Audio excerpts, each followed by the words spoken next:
Thank you, Senator Nash. Senator Peris. Thank you, Mr Acting Deputy President. I'd like to take this opportunity to acknowledge the Ngambri and Ngunnawal people on whose land we stand today, acknowledge my ancestors, past, present, and to our future leaders. Today, on this day, is an opportunity for all of us to speak out about reality.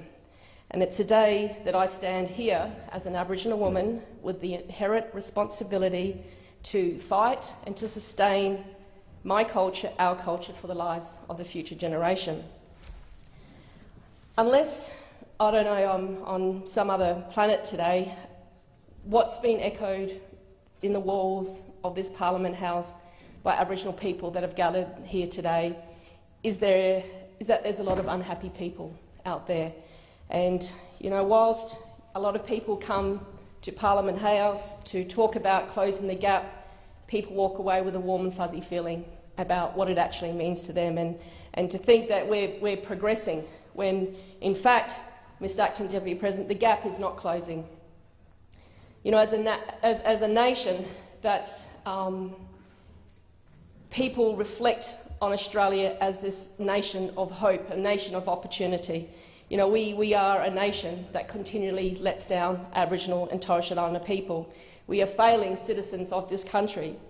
We are not on track to close the gap on life expectancy, and the gap is not closing because the things that work are being ignored. And whilst I've been listening to Senator Nash, and you know, I have the utmost respect for her in what she says, that she understands it, but I think there's a big difference between actually understanding it and then wanting to implement what people are saying out there in the communities. Because, you know, as an Aboriginal person, you know, I've been around a long time where we feel like we are falling on deaf ears day in, day out. And today we heard the Prime Minister claim that he is profoundly disappointed that the closing of the gap has stalled. And it's great that he has said that, because today we've heard truth in this House. And that's what's happening when you cut the funding of frontline services that have been proven to work. And it's simple. Closing the gap has fallen through the cracks of a divided and dysfunctional government. And whilst, you know, when we heard the opposition leader talk about cuts to frontline services, I saw 10 coalition members just get up and walk out.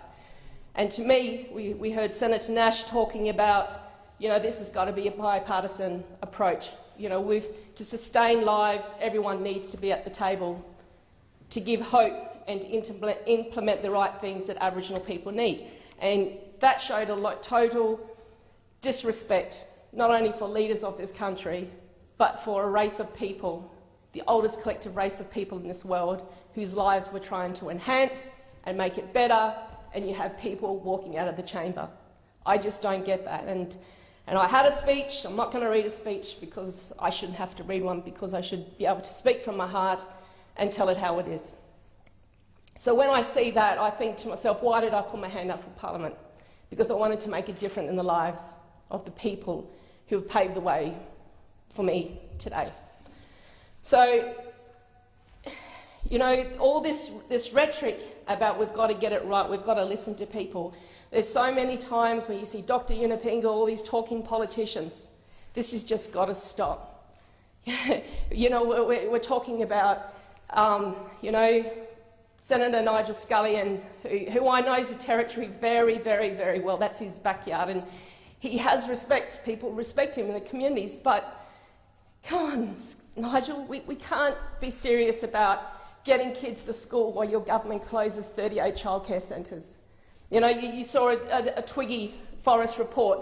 Why have we got a wealthy man who's never walked a day in his life of an Aboriginal person? He doesn't know what it's like to live in poverty and how you get out of poverty, so why are we asking him? You know, why are we asking him to tell us how to live our lives?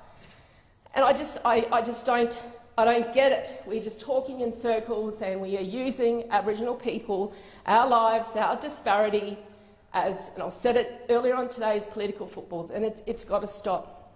It really has to stop. And, you know, while we talk about constitution recognition, you know, there's this whole fear factor of what are we recognising? What have we got to fear?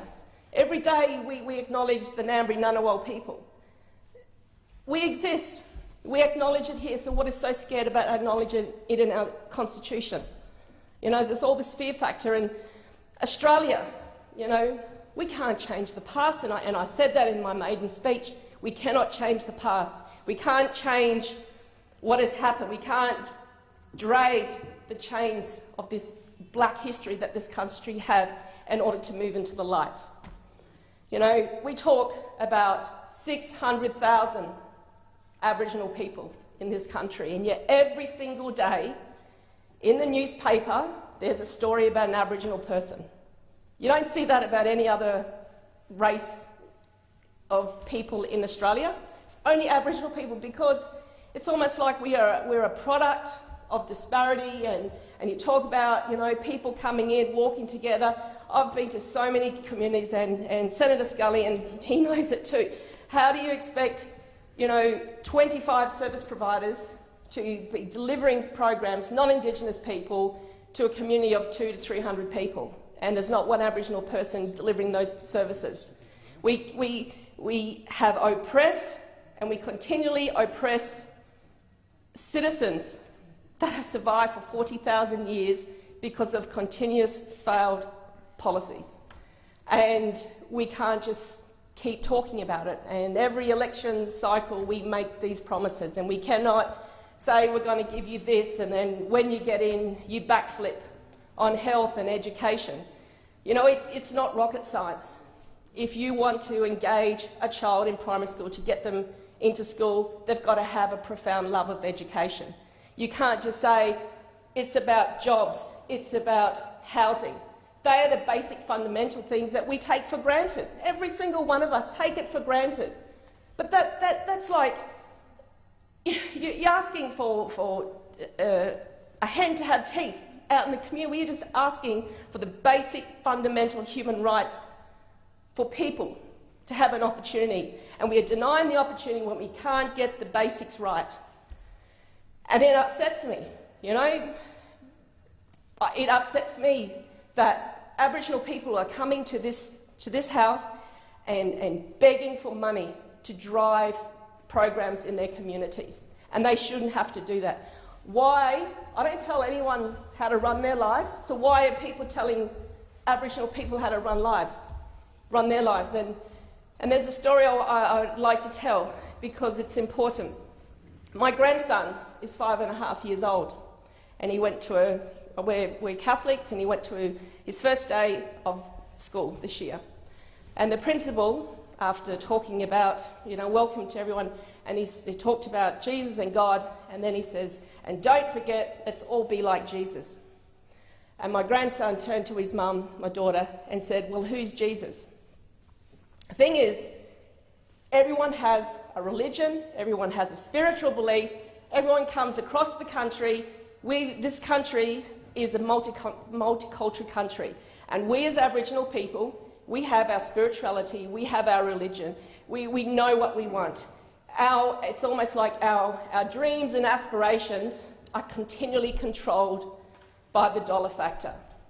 You know, and it goes back to a country Liberal government who wants to dilute, you know, the Heritage Act, the Land Rights Act. You've got 35% of people in the Northern Territory owning 50% of land. So when you see incarceration rates escalating, not decreasing, what does that say about society? You just want to bulldoze the people out of the way that have control over what other people want. And that's not even telling a lie, that's telling it how it is. Because we heard a great speech by Joe Morrison today, who said, we are not part of the problem, we are part of the solution. And if you want to progress this country for what it's meant to be, what other countries foresee it, you need to bring Aboriginal people with you. And it's not continually from the top-down approach. To say an Aboriginal kid has no dreams and aspirations is wrong. To tell an Aboriginal parent, you know, you don't want your children to go to school, that is absolute rubbish. We have the same dreams and aspirations. We should be allowed to flourish as human beings, as equal citizens in this country. And this whole place needs to change. Thank you. Thank you, Senator Peris. Senator Milne. Thank you, Mr Acting Deputy